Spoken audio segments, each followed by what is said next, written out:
Tout de suite, place à l'invité du Grand Journal, Mehdi Morning. C'est le grand jour. Les Américains votent ce mardi 5 novembre pour désigner le ou la nouvelle présidente des États-Unis.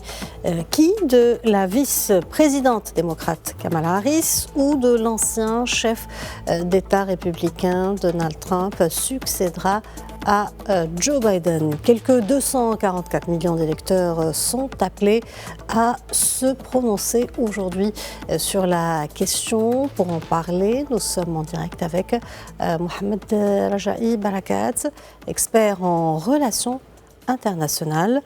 Bonjour Mohamed Rajaï Barakat et merci d'être avec nous. Merci à vous.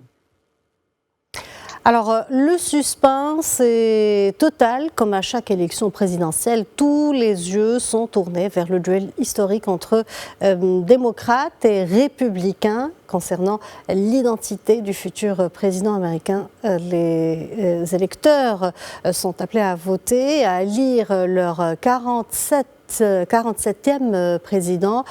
Comment se déroule le vote de cette élection si particulière?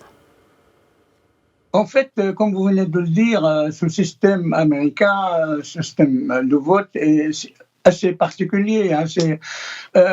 Tous les 4 ans, il y a un collège électoral qui est formé afin d'élire le président des États-Unis et le vice-président. Ce collège est formé par 538 grands électeurs, ce qu'on appelle grands électeurs. Les grands électeurs sont élus dans chaque État. Chaque État a le droit à avoir un certain nombre de grands électeurs. Le minimum est de 3 grands électeurs. Et tout ça, ça dépend. Le nombre des grands électeurs dépend du nombre d'habitants dans chaque État des États-Unis. Alors, pendant le vote, ce qui est un vote indirect, les gens choisissent leurs grands électeurs qui seront partis vers le collège, et le collège vote pour élire le futur président et le futur ou la future vice-présidente. Donc c'est un système assez spécial. Parfois, le nombre de votants, le nombre des voix qui votent ou qui choisissent l'un ou l'autre président ou candidat est supérieur au vrai résultat, comme ça a été le cas avec l'ancien président Trump quand il a été élu. Le nombre d'Américains qui ont voté pour lui était beaucoup plus élevé que ceux qui ont voté pour l'autre candidat, pour Biden. Donc c'est un système assez particulier et nous allons voir aujourd'hui qui sera le futur ou la future présidente des États-Unis. Il y a dans ce système une façon assez spéciale aussi que les électeurs peuvent aller voter à l'avance. Depuis 2 semaines, les bureaux de vote sont ouverts. Beaucoup d'Américains, comme vous l'avez dit dans votre reportage, sont déjà allés voter. Et bien sûr, jusqu'à présent, on ne sait pas qui va gagner parce que aucun sondage n'a pu sortir une vraie estimation. Comme vous avez dit dans le rapport, dans votre reportage, que ça peut être compter un ou l'autre peut réussir avec des dizaines de milliers de voix seulement, et ce qui est donc c'est un cas assez rare actuellement. Monsieur Barakat, parlons de l'ambiance qui règne actuellement. Barrières de sécurité, planches sur les vitrines des magasins, présence policière visible. Le pays de l'oncle Sam s'est préparé à toute éventualité de violence, gardant en mémoire les événements qui l'ont secoué il y a 4 ans. Comment expliquer ces mesures? Peut-on dire que le spectre du 6 janvier 2021 plane toujours sur le pays?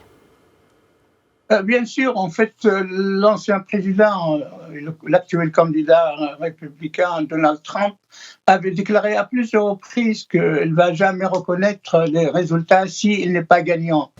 Et, si- et il a fait allusion à ce que le peuple américain c'est déjà parmi les gens qui soutiennent le candidat Trump avait menacé que dans le cas où l'ancien président n'est pas élu, nous allons utiliser les armes. Donc, il y a certains experts qui prévoient éventuellement une guerre civile si le président Trump continue à persister et nier les résultats dans le cas où il ne réussit pas, il ne gagne pas ses élections. Et le peuple américain, comme vous le savez, armes personnelles dans les mains des citoyens de tous bords. Donc, et alors on sait que les gens qui soutiennent le candidat Trump sont beaucoup plus violents que les autres, les démocrates. Et les déclarations, comme je viens de le dire, vont dans ce sens-là, qu'ils vont utiliser éventuellement les armes. Alors, il y a des craintes chez les autorités de sécurité. C'est pour ça qu'ils ont envoyé la garde nationale pour protéger les institutions. Donc la situation aujourd'hui va être un peu critique et tout le monde s'attend, ou beaucoup de gens au moins s'attendent, qu'il y ait des problèmes. Parlons du mode électoral américain. Qu'est-ce qui distingue réellement le mode électoral américain? Comme je l'ai dit, en fait, il y a la création tous les 4 ans de ce collège électoral. Et ce n'est pas une élection directe. En France, par exemple, les électeurs se dirigent et choisissent entre les candidats. Ici, ils choisissent des grands électeurs qui vont se réunir et pour choisir un des deux candidats et son vice-président ou sa vice-présidente. Donc c'est un système particulier qui ne reflète pas réellement la volonté du peuple américain. Le nombre exact des voix sera vraiment ne correspondra pas au vote réel au cas des élections.